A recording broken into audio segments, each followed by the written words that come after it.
I think one of the things that's really, really good about our education system is we recognizing that we need to make some changes.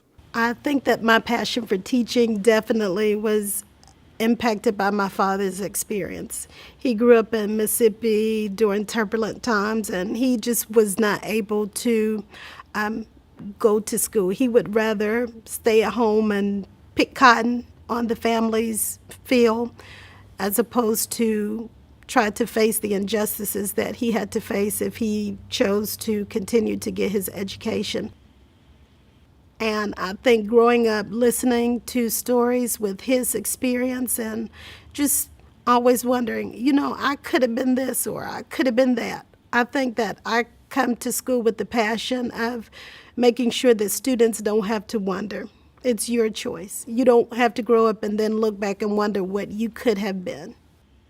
One of my biggest things that I tell every one of my students is when you come into my room, it's not about the A.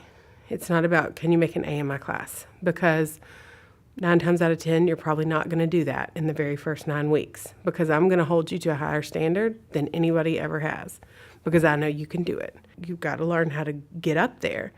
And when they do get to that B or the A, they love it even more, because then they know that, wow, if I can do this well in here, I can do anything. We're giving them just the right number of tools to use when they go out there into the world and start working and enrolling and participating in college classes or trade schools. They'll be ready no matter where they go. I want to know what they're thinking, and I want them to be confident when they express and share with me what they're thinking.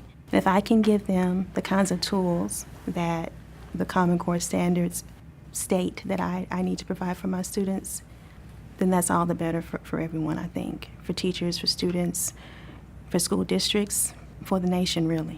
What about mentally? Was there any mental relief?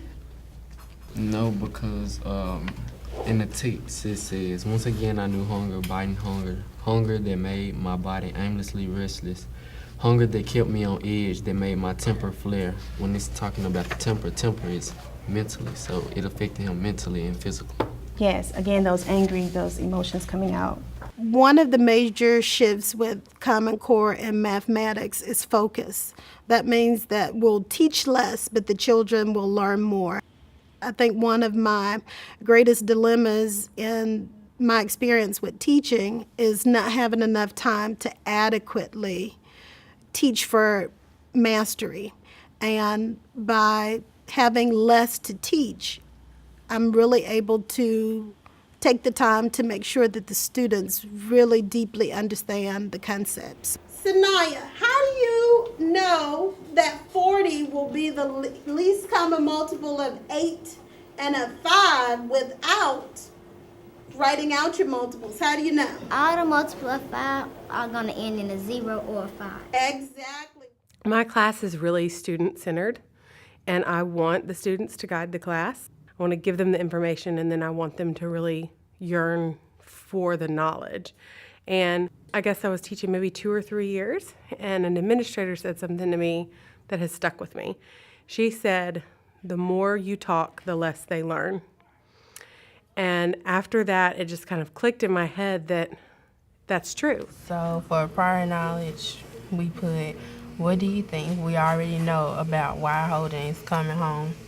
And you know he's coming home because we know he's coming home because in the previous chapter, he said he was coming home because he was running low on money and he really needs to talk to his little sister, Phoebe. Right. I like that. It's worth it. It's a hard job.